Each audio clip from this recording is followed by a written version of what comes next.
নমস্কার বন্ধুরা, আজকের এই প্রতিবেদনটা আপনাদের প্রত্যেকের জন্য অত্যন্ত গুরুত্বপূর্ণ। বিশেষ করে প্রত্যেকটা বাংলাদেশি এবং ইন্ডিয়ান এই দুজনেরই এই প্রতিবেদনটা শোনা উচিত। কারণ বাংলাদেশ যে পথে চলেছে তাতে তাদের টিকে থাকা এই পৃথিবীতে, এই দুনিয়াতে খুব কঠিন হয়ে দাঁড়াবে। তো চলুন প্রতিবেদনটা শুরু করছি। আর যারা এখনো আমার চ্যানেলটির সঙ্গে আছেন অথচ আমাকে সাবস্ক্রাইব করেননি, প্লিজ চ্যানেলটি সাবস্ক্রাইব করুন আর পাশে থাকা ওই বেল আইকনটি বাজিয়ে দিন। ভিডিওটি লাইক করে আরো সকল বন্ধু বান্ধবের কাছে পৌঁছিয়ে দিন। আর আপনার মতামত অবশ্যই কমেন্ট বক্সে লিখে যান। তো চলুন প্রতিবেদনটা দেখছি। দর্শক, স্বাগত জানাচ্ছি আমাদের নিয়মিত আয়োজন এখন প্রকাশ অনুষ্ঠান। আজকে আমরা অনুষ্ঠানের নাম দিয়েছি ভোটের গোলার্ধ। যদি এভাবে শুরু করি একটু, যে গোপালগঞ্জের ঘটনায় শুক্রবার দুপুরে 3 ঘন্টা বিরতি দিয়ে পরবর্তী ঘোষণা না দেওয়া পর্যন্ত কারফিউ চলবে বলে জানিয়েছে স্বরাষ্ট্র মন্ত্রণালয়। এই মন্ত্রণালয়ের উপদেষ্টা বলেছেন, এত বড় ঘটনা ঘটবে সে তথ্য গোয়েন্দাদের কাছে ছিল না। যদিও এই ঘটনায় স্বরাষ্ট্র উপদেষ্টাকে মিস্টার অসহায় বলে তাকে প্রত্যাহারের দাবি জানিয়েছেন জামায়াত ইসলামী। আর সন্ত্রাসীদের বিরুদ্ধে ব্যবস্থা না নিলে অবিলম্বে মার্চ টু গোপালগঞ্জের ঘোষণা দিয়েছেন এনসিপি নেতারা। এদিকে বিএনপি বলছে, গণতন্ত্রের উত্তরণ ব্যাহত করতে ফাঁদ পাতা হচ্ছে, নির্বাচন ঠেকাতে চলছে পরিকল্পিত ষড়যন্ত্র। প্রশ্ন হচ্ছে, কে ফাঁদ পাচ্ছে আর কে বা ষড়যন্ত্র করছে? যদিও জামায়াত বলছে দেশ আজ 2 ভাগে বিভক্ত, এক ভাগ চাঁদাবাজ দুর্নীতির পক্ষে আর আরেক ভাগ সত্যের পক্ষে। এদিকে বিএনপির স্থায়ী কমিটির সদস্য সালাউদ্দিন আহমেদের মন্তব্য, দেশে এখন ডেমোক্রেসির পরিবর্তে মবক্রেসি হচ্ছে। নিশ্চয়ই এটা এড়ানো যেত, এবং যারা এটা এড়াতে পারতো তারা সেটা না করে তারা এটা উস্কানি দিয়েছে। কিভাবে উস্কানি দিয়েছে? শান্তিপূর্ণ পদযাত্রার ঘোষণা দিয়েছে একটি দল, সেই দলটি অনিবন্ধিত, তাদের রেজিস্ট্রেশন নাই। অফিসিয়ালি বাংলাদেশে তারা এখনো কোনো রাজনৈতিক দল না, তারা একটা সংঘ যারা রাজনৈতিক দল হতে চায় এবং তারা নির্বাচন কমিশনের কাছে নিবন্ধন চেয়েছে।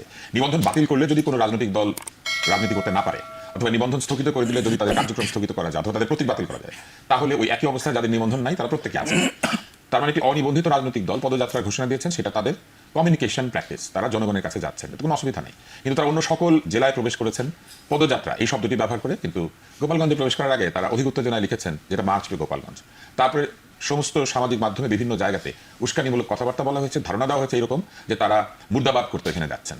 এবং তারপরে এমন ধারণা এসেছে বিদেশ থেকে, যেখানে বলা হয়েছে যে সুযোগ দেওয়া হচ্ছে, এইবার কিছু হবে না, কিন্তু পরে কিন্তু সমস্যা আছে, এরকম উস্কানি দেওয়া হচ্ছে। ফলে উস্কানিমূলক তৎপরতা সবার চোখের সামনে চলছে, কিন্তু যারা এই উস্কানির বিপরীতে আইন শৃঙ্খলা রক্ষা করার জন্য ব্যবস্থা নেবেন তারা অনেকটা দেখি না কি করে ভানুর কৌতুকের মতো বসেছিলেন।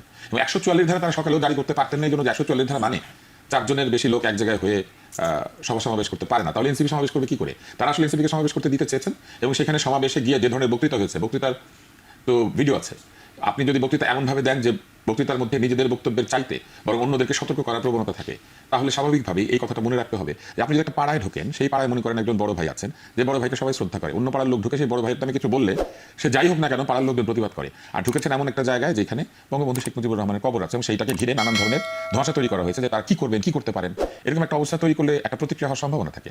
আমার আরেকটা প্রশ্ন আছে, একটা অনিবন্ধিত রাজনৈতিক দলকে প্রতিরক্ষা দেওয়ার জন্য রাষ্ট্রের সমস্ত বাহিনী এক জায়গায় হয়ে যাচ্ছে, এটা কি আসলে সরকারি দল? এটার জন্য টাকা খরচ হয় না? অন্য সব রাজনৈতিক দলকে পাহারা দিবে? কালকে যদি অন্য সব রাজনৈতিক দল যারা অনিবন্ধিত তারা এরকম এই ধরনের পদযাত্রা বা কর্মসূচি ঘোষণা করে, তাদেরকে একইভাবে রাষ্ট্রীয় বাহিনীর প্রতিরক্ষায় তাদেরকে সব জায়গাতে সভা করতে দেওয়া হবে? আচ্ছা, ফরিদপুরে তাদেরকে পাহারা দিচ্ছে কেন? ফরিদপুরে কি হয়েছে? শুরু থেকে এত পাহারা কেন? তার মানে কি প্রহরা দিয়ে তাদেরকে জনপ্রিয় করতে হবে? জনগণের পাহারার বদলে তাদের নিরাপত্তা বাহিনী পাহারা দরকার হচ্ছে কেন? প্রথমত আপনি শান্তিপূর্ণ পদযাত্রাকে যদি মার্চ টু গোপালগঞ্জ বলেন, যেখানে অন্যখানে বলেন নাই, তখন আপনার একটা আবেগ প্রকাশ পায়, বেশি আবেগ, অথবা আপনার একটা অ্যাগ্রেসিভনেস প্রকাশ পায়। এখানে কোনটা প্রকাশ পেল? এখানে অ্যাগ্রেশন, অফকোর্স তারা অ্যাগ্রেশন নিয়েছেন, এবং তার মধ্যে সোশ্যাল মিডিয়াতে যে সমস্ত প্রচার প্রচারণা ছিল, বঙ্গবন্ধু সমাধিস্থল ভেঙে গুড়িয়ে দেওয়া হবে অথবা পরবর্তীতে করা হবে, এবং যে উদ্দেশ্য নিয়ে তারা গেছেন, মুজিববাদের কবর দিতে হবে, একটা বাদের কবর দিতে হবে। এবং স্লোগানগুলো তো আমরা শুনেছি, তারা যতক্ষণ পর্যন্ত বক্তৃতা মঞ্চে ছিলেন তারা কী কী স্লোগান দিয়েছেন, সেখানে তো আমরা স্লোগানগুলো ভিডিও ক্লিপস আছে, এটা সবাই জানে। সুতরাং অ্যাগ্রেশনটা তারা দেখিয়েছেন। তুষারের সাথে আমি একদম একমত যে এই দলটা তো এখন নিবন্ধনই হয়নি। আচ্ছা ঠিক আছে, নিবন্ধন না হলেও একটা সংঘ হিসেবেও আপনি আপনার কথাবার্তা বলতে পারেন, কিন্তু রাষ্ট্রীয় পৃষ্ঠপোষকতায় রাষ্ট্রের পাহারাদারদের পাহারায় আপনি কাজ করবেন, এটা তো হতে পারে না।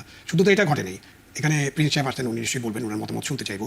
কারণ যখন এই যে আলোচনাটা হচ্ছে প্রধান উপদেষ্টার সাথে, তখন দেখা গেল যে প্রথম দিনে বিএনপি গেল, জামাত গেল, এবং একটি দল তো নাই, সুতরাং নিষিদ্ধ তাদের ডাকার প্রশ্নই আসে না। আর গেল কে? এনসিপি গেল। তো তারা কোন ক্যালিবারে, মানে কি তাদের মধ্যে কি এমন আছে যে তাদেরকে প্রথম দিন এত গুরুত্ব দিয়ে ডাকা হলো?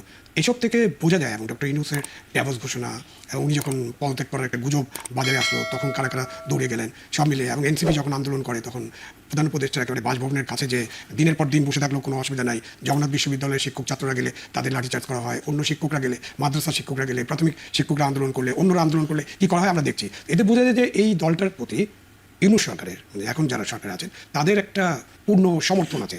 একটা বিষয় সেটা হচ্ছে যে 5 আগস্ট পূর্ববর্তী বা পরবর্তী যে গুলাগুলি হয়েছে সেই বিষয়ে প্রধান উপদেষ্টা বলেছিলেন যে আর গুলি চলবে না এভাবে। প্রধান উপদেষ্টার আগে তো আমাদের সেনাবাহিনী প্রধান বলেছিলেন যে সেনাবাহিনী কাউকে গুলি করবে না, এবং প্রধান উপদেষ্টা বলেছিলেন এই গুলি এবং এই মৃত্যুর দায়টা এখন প্রধান উপদেষ্টার। কারণ আমাদের দেশে সরাসরি কথা হচ্ছে যে আমরা সবসময় কাকে দায়ী করেছি। আমরা যখন আইয়ুব খান ছিল আইয়ুব খানকে দায়ী করেছি, আমরা যখন বঙ্গবন্ধু শেখ মুজিব ছিল তাকে দায়ী করেছি, জেনারেল জিয়াকে দায়ী করেছি, জেনারেল এরশাদকে দায়ী করেছি, খালেদা জিয়াকে দায়ী করেছি, শেখ হাসিনাকে দায়ী করেছি। তো এখন এই ঘটনার দায়িত্ব পুরোপুরি ইনু সাহেবের। এবং এর কেন দায়িত্বটা বেশি? ইনু সাহেব শুধু প্রধান উপদেষ্টা নন, প্রধান উপদেষ্টা হিসেবে তো উনি দায়ী প্রধান হিসাবে, এবং উনি কিন্তু আমাদের প্রতিরক্ষা মন্ত্রণালয়ের দায়িত্বে আছেন। এবং এখানে প্রতিরক্ষা বাহিনীর সদস্যদের আমরা দেখেছি তারা গুলি করেছেন। তো সেই গুলি করার অনুমতি, রুলস অফ এনগেজমেন্ট থাকবে না একটা, নিশ্চয়ই তাদের আছে, একটা বই আছে, একটা কার্ড আছে, এবং সকলকে ট্রেনিংয়ে বলা হয় কীভাবে তারা এনগেজ হবেন। হ্যাঁ, স্ট্যান্ডার্ড অপারেটিং প্রসিডিউরস আছে। তো এগুলোর যদি আলোচনা আমরা করি গভীরভাবে, তখন দেখবো যে কালকে যা ঘটেছে সেটাকে মানবিকভাবে অমানবিক বলতে হবে।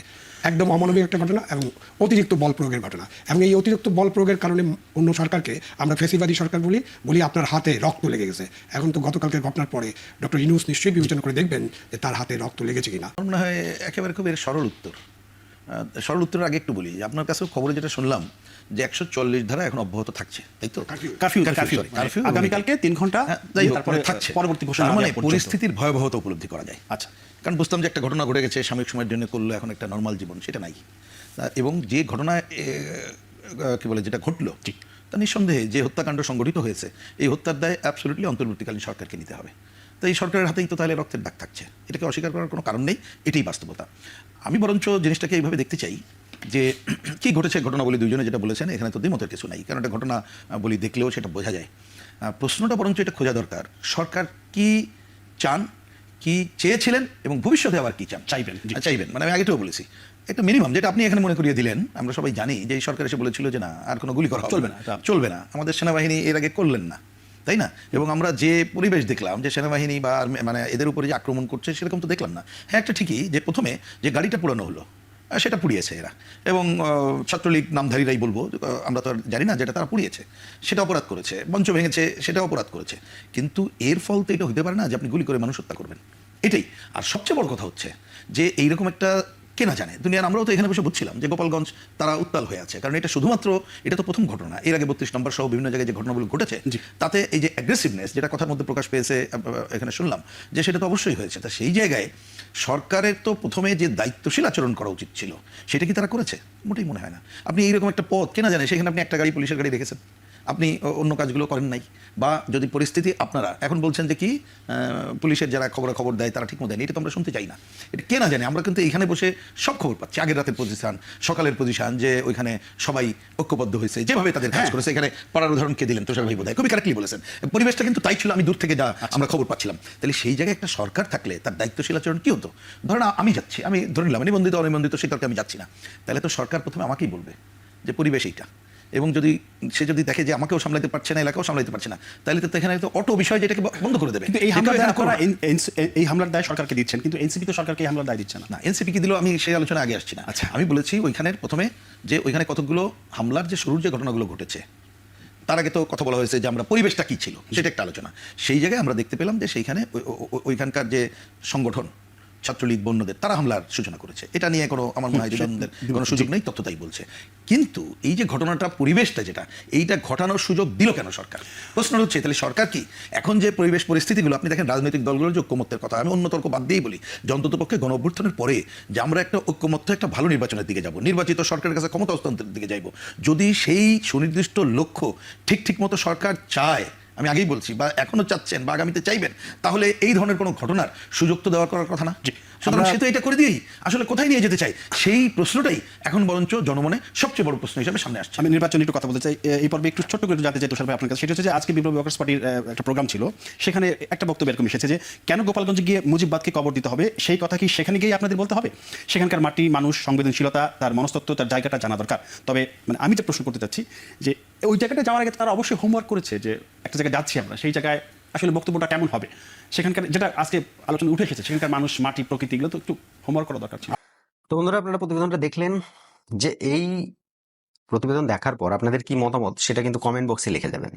বাংলাদেশের প্রত্যেকটা জনগণ এবং ভারতের যে জনগণ যারা প্রতিবেদনটা দেখেছেন প্রত্যেকের মতামত কিন্তু আমি কমেন্ট বক্সে চাই। আর প্রত্যেকের কমেন্টে আমি কিন্তু রিপ্লাই করব। আমি দেখব যে কার মতামত কেমন। অবশ্যই সেই কমেন্ট নিয়ে আলোচনা হবে নেক্সট ডে, আপনাদের সামনে আসবো আবার। তো চলুন আজকের মতো এই ভিডিও এখানে সমাপ্ত করছি। সকলে ভালো থাকবেন, সুস্থ থাকবেন, ধন্যবাদ।